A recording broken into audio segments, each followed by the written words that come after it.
forgive everybody everything. Is it possible? Well, my guest today says that you should at least try. I'm delighted to be joined by the founder of Homeboy Industries, the remarkable Father Greg Boyle. So nice to have you here. Good to be here. The Homeboy Industries in the last, it's been around for the last 3 decades plus. How has the landscape of Los Angeles, in particular with gang life, changed from when you first were at St. Dolores Mission to what you see out there now? Yeah, it certainly has changed. I mean, 35 years Homeboy Industries has been around, but I've been, closer to 40 years working with gang members. Sure. So it's nothing like the early days, 88 to 98, which was the decade of death. That was just horrifying. So though I'm still bearing kids, it's nothing compared to those days. Now, there isn't very much memory of what that was like. As far as the practical nature of everything, are you still able to get your hands on everything? I have a very limited amount of juice left in my juice card, but I still, I'm emeritus. And then the homies have kind of stepped up. So, the executive, assistant executive director, vice presidents of programming, that kind of thing, they're all gang members who've come up through the program, and now they run the place. So if I step back, they'll step up. How do you make sure that all those people that have been impacted, affected, stay that way?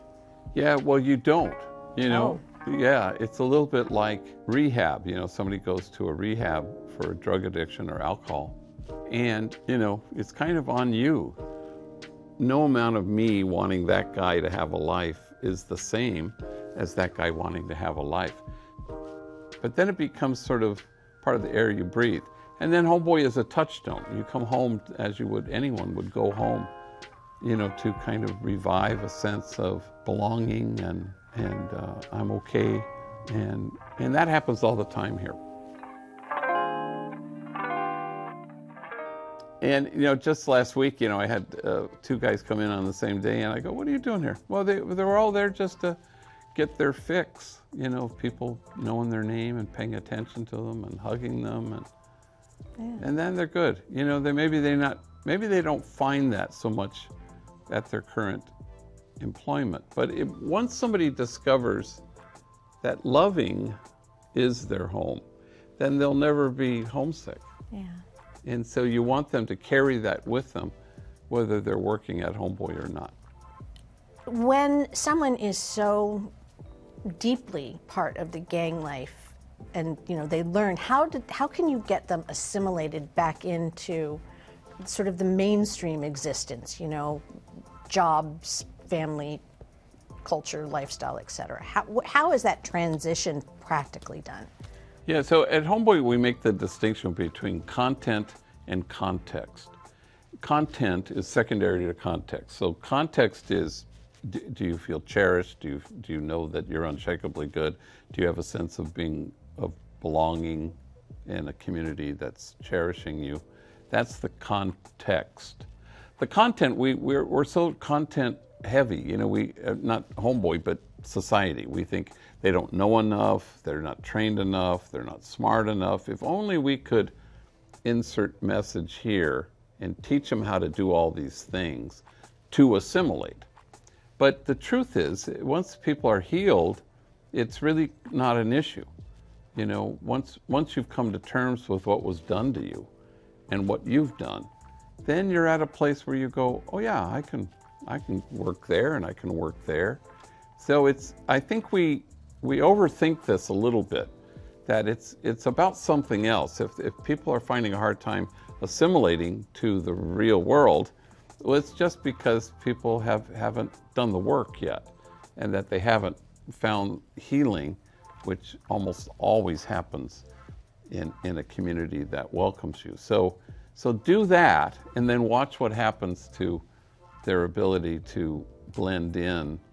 And it would be nice to have, say your biological parents who have some of that role, but a lot of folks don't. And so that's okay. Then, then you find it in the culture of the community that holds you, and then you become that sanctuary that you were seeking all along. You become it. And then you go home to your kids and you present, here's what I've learned, here's what I know. And then suddenly you've broken a cycle, which is very important. So, it's funny, you see homies and homegirls who are parents and how they parent and really different than they had been parented. And there's a kind of a confidence. They go, well, yeah, my kid's not going to join a gang. Aww. Not because there's an iron fist behind it. It's because they've created homes where their kids are hopeful. And that's the only guarantee. If your kid is hopeful, he's not going to join a gang. Right. And so they've really created that, which is quite thrilling to watch.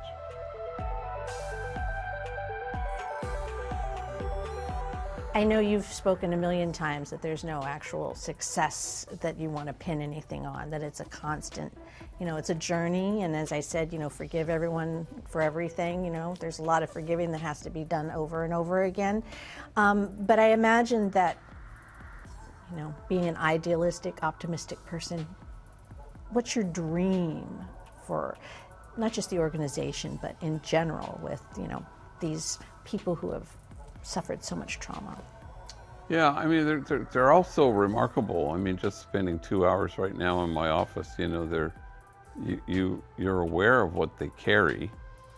You stand in awe, affectionate awe at what they've had to carry, rather than in judgment at how they carry it. And so, but just extraordinary things. I mean, things that I've never had to carry in my 69 years of living. So I'm just, it's a remarkable kind of thing. And yet, they're able to stay so gracious and loving, and the room brightens when they walk in, even though they're navigating things that are quite difficult.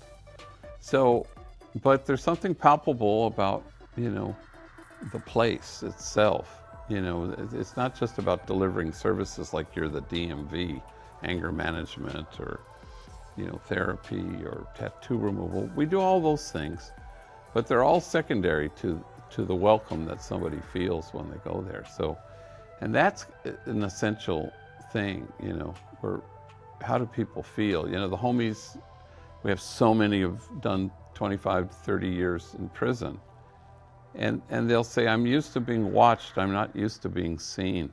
Oh. And so you have that palpable experience. So much so that in the old days we would fret if, would somebody, if they get popped or go get arrested or get high or relapse, will they come back? And we would lament that. And now nobody says, will they come back? They all say, they'll be back.